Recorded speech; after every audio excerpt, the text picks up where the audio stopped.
I wrote to the Selective Service System in Washington in the fall of '67. After 3 weeks of graduate work in education, I got involved in a nonviolent civil disobedience action at the Oakland Induction Center in California. I was doing graduate work at Stanford. Got arrested, and while in jail was recruited to come to the War Resisters League and work on the staff. My first question at that time was, what's the War Resisters League? I've never heard of it. I had no background in anti-war work or pacifism or nonviolence or any of that. It's all new to me, but there was an older man who had been a lifelong pacifist and WRL activist who asked if I'd come to work for the West Coast office, which I did. And it was there then, as I said, that the concept of war tax resistance, which was brand new to me, seemed like a logical corollary of draft resistance. And so I began refusing the phone tax.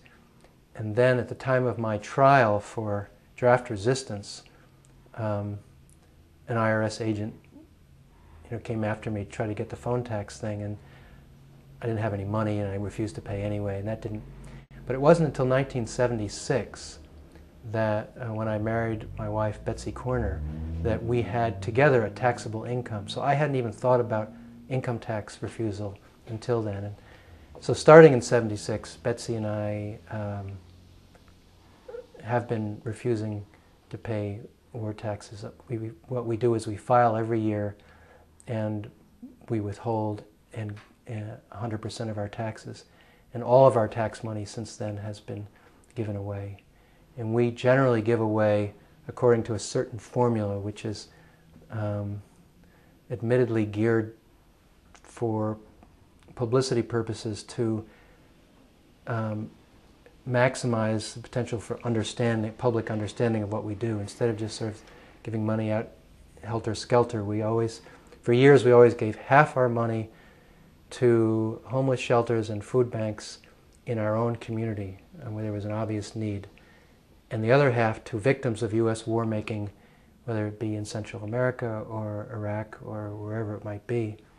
Now we actually give one-third, one-third, one-third to 3 different kinds of groups, and the third category of group is groups that are working to create alternatives to armed conflict and to actively prevent war, such as the Nonviolent Peace Force, or Peace Brigades International, or Christian peace teams. Well, war tax resistance has never been, for me, frankly, the focus of my life or my work.